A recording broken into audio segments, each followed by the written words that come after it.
একটা বালু চাবায় চাবায় খাইতেছে, দেখেন ভাই, এর মুখের মধ্যে কিন্তু অনেকগুলো বালু।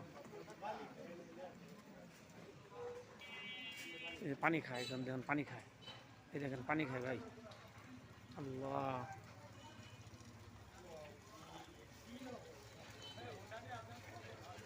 দেখেন ভাই পানি খাইতেছে, কি নোংরা পানি, আল্লাহ, কি নোংরা পানিটা খাচ্ছে দেখেন ভাই।